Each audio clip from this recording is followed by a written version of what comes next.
And ಈ ಥರ ಬೆದರಿಸೋದು ನಾನು 2 years ಬ್ಯಾಕೇನೆ ಆ್ಯಕ್ಚುಲಿ ನಾನು ಪೋಸ್ಟ್ ಮಾಡಿದ್ದೆ.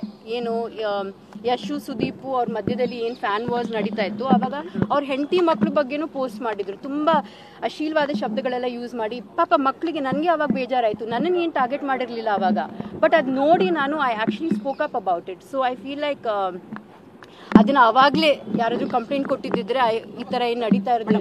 ಜೊತೆಗೆ ಕನ್ನಡ ಚಿತ್ರರಂಗದಲ್ಲಿ ಒಬ್ಬ ಆ ನಟನ ಸ್ಟಾರ್ ಫ್ಯಾನ್ಸ್ ಇತ್ತೀಚೆಗೆ ನಿಮ್ಮೊಬ್ಬರದೇ ಇಲ್ಲ, ಮಾರ್ಟಿನ್ ಆಗ್ಬೋದು, ಬೇರೆ ಬೇರೆ ನಟರ ಸಿನಿಮಾಗಳ ಬಂದಾಗ ಯಾವುದೇ ನಟಿ ಅಥವಾ ನಟಿ ಈ ಥರ ಧ್ವನಿ ಎತ್ತಾಗ ಈ ಥರ ಕೆಟ್ಟ ಪದವಾಗಿ ಬಳಸೋದು ಎಷ್ಟು ಸರಿ?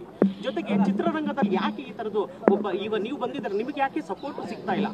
ತುಂಬ ಸಪೋರ್ಟ್ ಇದೆ. ಡೋಂಟ್ ಬಿ ಇದು ನಾನು ಬರೀ ನೆಗೆಟಿವ್ ಕಾಮೆಂಟ್ಸ್ ಹಾಕಿದ್ದೇನೆ ಅಂತ ನೀವು ಅನ್ಕೋಬೋದು. ನನಗೆ ಎಷ್ಟು ಜನ ಹೆಣ್ಮಕ್ಳು ಸಪೋರ್ಟ್ ಮಾಡಿ ನನಗೆ ಮೆಸೇಜಸ್ ಕಳಿಸಿದ್ದಾರೆ ಅಂದರೆ ನಾನು ಹೇಳಬಲ್ಲೆ. ನಾನು ಆ್ಯಕ್ಚುಲಿ ಇನ್ 1-2 ಡೇಸಲ್ಲಿ ನಾನು ಎಲ್ಲ ಕೊಲೆಕ್ಟ್ ಮಾಡಿ ನಾನು ಬೇಕಾದರೆ ಹಾಕ್ತೀನಿ. ಇಂಡಸ್ಟ್ರಿನಲ್ಲೂ ಕೂಡ ನನಗೆ ತುಂಬ ಜನ ಮೆಸೇಜ್ ಮಾಡಿದ್ದಾರೆ, DM ಮಾಡಿದ್ದಾರೆ, ಬಟ್ ಅವ್ರಿಗೆ ಸಂಕೋಚ ಡೈರೆಕ್ಟಾಗಿ ಹೇಳೋಕ್ಕೆ, ಯಾಕಂದರೆ ಅವ್ರಿಗೆ ಭಯ. ಎಸ್ಪೆಷಲಿ ಹೆಣ್ಮಕ್ಳಿಗೆ ಏನು ಗೊತ್ತಾ, ನಮಗೆ ಸೆಲ್ಫ್ ರೆಸ್ಪೆಕ್ಟು ಮತ್ತು ನಮ್ಮ ಕ್ರೆಡಿಬಿಲಿಟಿ ತುಂಬಾ ಮುಖ್ಯ. ಸೊ ಫಸ್ಟ್ ಏನು ಮಾಡ್ತಾರೆ, ಹೆಣ್ಮಕ್ಳಿಗೆ ಅವ್ರು ಇದು ಮಾಡಬೇಕಂದ್ರೆ ಕ್ಯಾರೆಕ್ಟರ್ ಅಸಾಸಿನೇಷನ್ ಮಾಡ್ತಾರೆ. ಸೊ ಹೆಣ್ಮಕ್ಳು ಪಾಪ ತುಂಬ ಹೆದರ್ಕೋತಾರೆ, ಕಂಪ್ಲೇಂಟ್ ಕೊಡಲ್ಲ, ಸುಮ್ಮನೆ ಆಗ್ಬಿಡ್ತಾರೆ. ಬಟ್ ಅವ್ರಿಗೆ ಅದೇ ಬೇಕಾಗಿರೋದು. ಬಟ್ ನಾವು ಸುಮ್ಮನೆ ಇರೋಕ್ಕಾಗಲ್ಲ, ನಾವು ಆ್ಯಕ್ಚುಲಿ ಧ್ವನಿ ಎತ್ತಬೇಕು, ಇದ್ರ ಬಗ್ಗೆ ನಾವು ಮಾತಾಡಲೇಬೇಕು. ಇಲ್ಲಾಂದರೆ ಆಯಿತು ಫೈನ್, ನಾನು ಇವತ್ತು ಹೋಗ್ತೀನಿ, ಅಟ್ಲೀಸ್ಟ್ ನಾನು ಒಂದು ವಿಷಯದ್ರಲ್ಲಾದರೂ ನಾನು ಏನಾದರೂ ಒಂದು ಹೋರಾಟ ಮಾಡಿದ್ದೀನ, ಒಬ್ರಿಗೆ ಇದು ಮಾಡಿದ್ದೀನ, ಅದು ನನಗೆ ಐ ಫೀಲ್ ಇಸ್ ಇಂಪಾರ್ಟೆಂಟ್.